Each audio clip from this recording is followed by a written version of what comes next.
Күндүн маанилүү жаңылыктары менен тааныштырып, бүгүн программасы. Студияда мен Тимур Владислав. Саламатсыздарбы? Алгач чыгарылыштын кыскача мазмуну менен таанышып алыңыздар.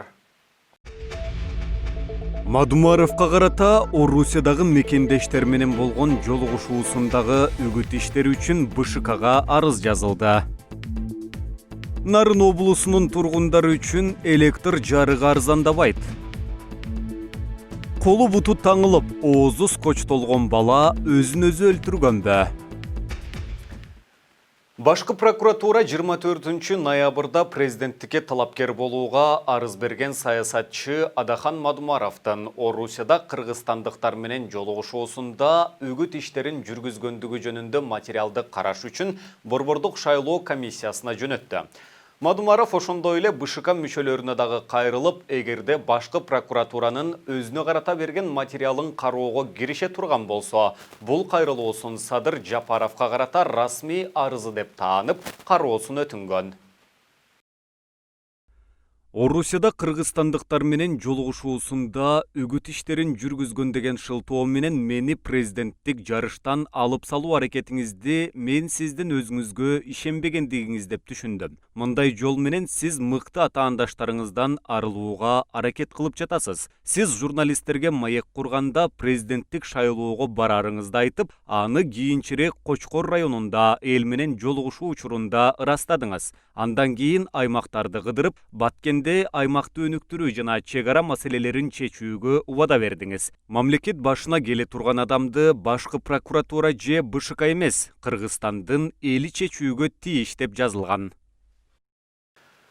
Жогорку кеңештин депутаты Дастан Бекешев парламенттеги коалициялык көпчүлүктүн курамын карап чыгууну сунуш кылды. Бул тууралуу депутат парламенттин 25 ноябрдагы жыйынында айтып, коалициянын буга чейинки ишмердигин сындады.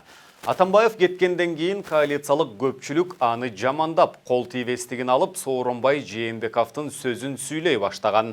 Ошол эле көпчүлүк эми октябрь окуяларынан кийин башкаларды колдоого өттү. Жаңы президент же президенттин милдетин аткаруучу Сооронбай Жээнбековду жамандагыла десек, коалиция ага дагы даяр. Мындай жол менен бара берсек, коалициялык көпчүлүк шайтанга деле кызмат кылууга даяр экен дейт Дастан Бекешев. Кээ коалицияда, көпчүлүк коалиция болуп, оппозициялык сөздөрдү айтып атышат, кээ колдоп атышат.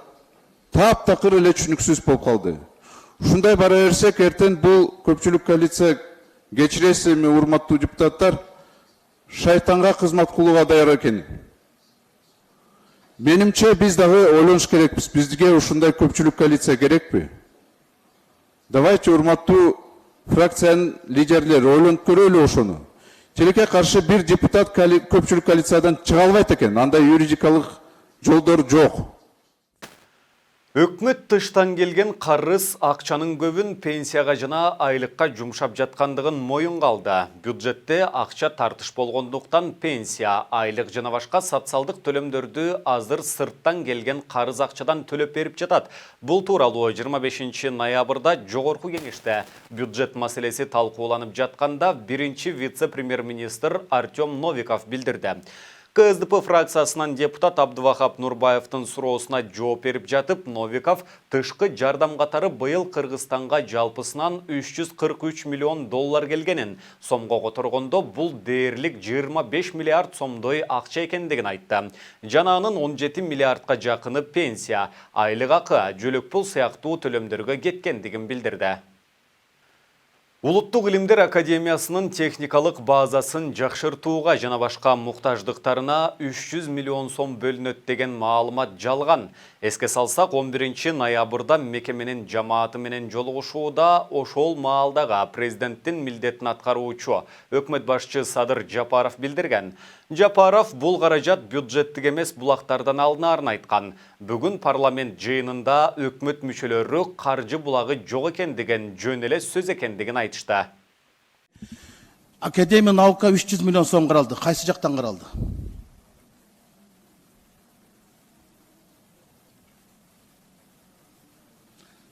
Билбесе, билим министри сиз билесизби? Бул боюнча жолугушууда сөз гана болду, азыр чечиле элек бул маселе. Кандай сөз гана болду? 300 миллион сом техникалық базасына деп Садыр Нұрғожоевич айтып кетті. 2020-да жоқ, 21-де жоқ. Азыр бюджетке киргизүү боюнча экономия болгон средстволордон кошулду деп сунуш берип атабыз. Сунуш берип атасыңар. Мындайча айтканда да чечиле элек бул. бирок 15-статьяда жүрбөйбү? Кошумча каражаттар кийинки жылдын бюджетинен каралат деп. Жооп бербейсиз? Жанагыдай эле. Иә. Каралып жатат, жана айтып атпаймынбы? Бул жаңы жылга карата 2021-ге. Мен 21-дикин сурап атам. Ошону айтып атам мен да. Мен 21-де 15-статьяда жүрөт. Ооба. Кийинки жылга каралат дейт. Анда 21 жок дебейсиңерби? Жок. Жок. Анда академиктерге айтып койгула, биз калп айтканбыз деп. Нарын облысынын тургундары үчүн электр энергиясы арзандабайт. Бул тууралуу вице-премьер-министр Равшан Сабиров парламент жыйынында айтты. Садыр Жапаровдун Нарынга барып, убада берип келүүсүнөн кийин жыйналыш өткөрүп, энергетика боюнча компаниялардын жүйөсүн уккандан кийин светти арзандатуу мүмкүн эмес экендигин түшүндүк. Азыр коммерциялык жактарга светти кымбаттатуу боюнча иштер жүрүп жатат, дейт Сабиров. Энергетикада тариф өзгөрбөйбү? Картек бару, же өзүңүз жок бересиз? Да, уважаемый Сергей Алексеевич, пока вопрос по тарифу на энергетику не стоит. Рахмат, түшүндүм. Артем Эдуардович, кече ошо Айгүл деген дагы ошо стат немеңер айтыптыр, тариф өзгөрбөйт деп. А бирок Нарын барганда убада берип келбедиңерби? Май айында алабыз чектөөлөрдү деп. Бул кандай болуп калат? Айтып койгула да. Комуз менен угуз албасаңар да добуш менен угуз кылат. Нарын эл күтүп отурат да. Чынында эле премьер-министр Нарынга болгон иш сапарында эл менен жолугушууда айткан, бул лимитти алып салуу боюнча айтылган. Ошол эле мезгилде бул боюнча совещание топтодук. Бул жерде мына Гартектин эмеси башчысы да турат. Бул боюнча совещание топтоп сүйлөштүк. Ар тараптуу алып көргөндө бүгүнкү күндө электроэнергия компаниялардагы энергия сектору өзү дагы мындайчасын айтканда араң жашап атабыз деп атат да азырчы. Ошол эле мезгилде биз мүмкүн лимитти көбөйтүрсөк болот экен да. Бул биринчи вариант. Экинчи вариант, биринчи этап бул население, экинчи производственно-промышленный предприятие, үчүнчүсү болсо крупный жанагы месторождениялар менен майнинг центрлерди киргизе турган болсок, биз 3 сом 50 тинден 4 сомго чейин бааны көтөрөлү деп атабыз аларгачы.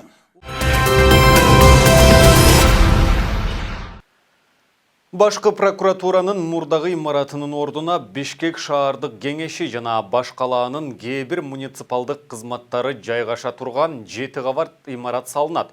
Бул тууралуу 25 ноябрда мэрдин милдетин аткаруучу Балбак Төлөбаев билдирди.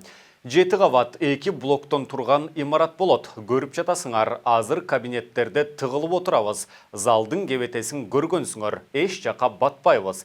Долбоорун иштеп чыгууга сынак жарыяладык. Ал деталдуу долбоорлоосун жүргүзөт. Архитектуралык кеңештен өткөн. Киев жана Орозбеков көчөлөрүнүн кесилишиндеги имаратта мурда башкы прокуратура жайгашчу. 2010 жылдын апрель окуяларында ал жерде өрт чыгып, имарат жараксыз абалга келген жана ошондон бери анын бетин ар кандай жарнамалар менен жаап келишкен. Бишкек шаарынын жогорку жагындагы Теплоключенко санаторийинде асынып турган сөөгү табылган бала өзүн өзү өлтүргөн деп милиция тыянак чыгарган. Бул тууралуу каза болгон баланын туугандары Кактус медиага билдирди. 18 жаштагы Нарын облусунун колуну 6 ноябрдан бери жок болуп жаткан. Анын 2 колу байланып, оозу скотчтолуп, бакка асынып турган сөөгү 3 күн мурун табылган.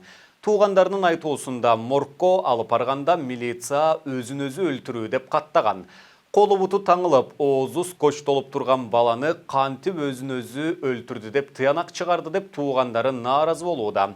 Эске салсак, 9 октябрда экс-президент Алмазбек Атамбаевка аянтта киллердин кол салуусу болгон. Анда дагы Атамбаев өзүнө өзү кол салды деп коюшкан.